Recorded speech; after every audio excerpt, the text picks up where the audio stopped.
Welcome back to the Blue House Cafe and Channel 23's The Faces of Carlsbad. Our guest today is Woods Houghton. And Woods, we're going to pick up, you graduated from New Mexico State University, is that correct? Yeah, I graduated in 1978. I started working for them in 1977. As an undergraduate, I had a job doing fly control on horses and research. And so I started working for them in 1977, got my degree in 78. I was the director of Medical and Veterinary Entomology Research Laboratory, which was a 40-acre facility with 15 buildings on it.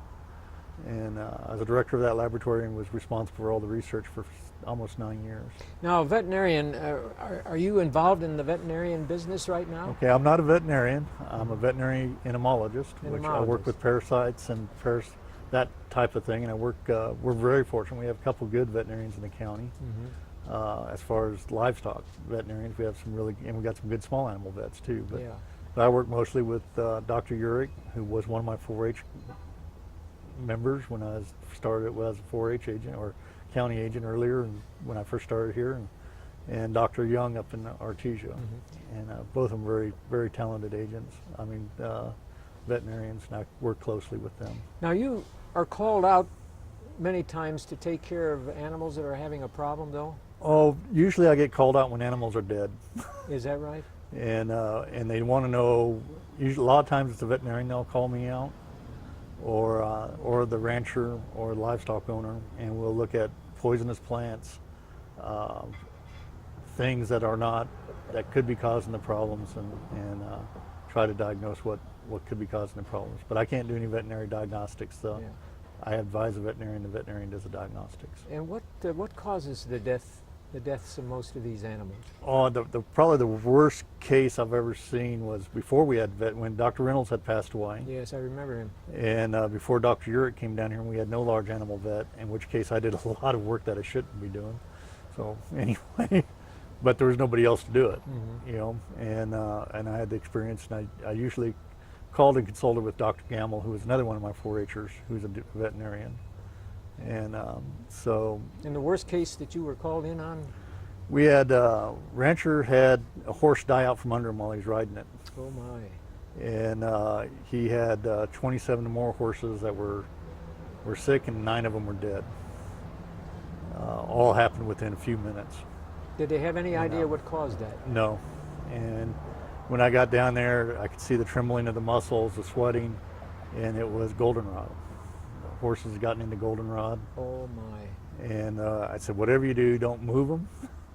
Just feed them where they're at and water them and let them find their own way to the corral, you know, slowly every day. I said, if you get them excited, get them running, it'll activate that tramadol, which is the drug that's inside the muscle. And what it basically happens is the muscle starts to quiver. Yeah. And the heart muscle does the same thing. When the heart muscle's quivering, it can't pump blood. Yeah. Well, today, what are you doing mostly in your line of business? I've been with Extension, with the university 32 years now. I've been in Eddy County for 20. I served in Tobacco County for 5, which was fun and interesting. But I've been here for 20 years, started in 1990. And we do a little bit of everything from horticulture to livestock and homeowners to professional farmers and ranchers,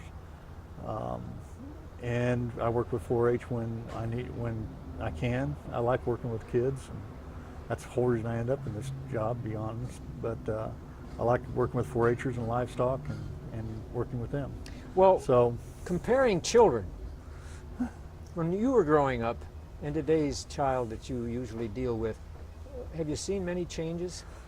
Yeah, I've noticed that most kids can't function unless they got these 2 little things stuck in their ears.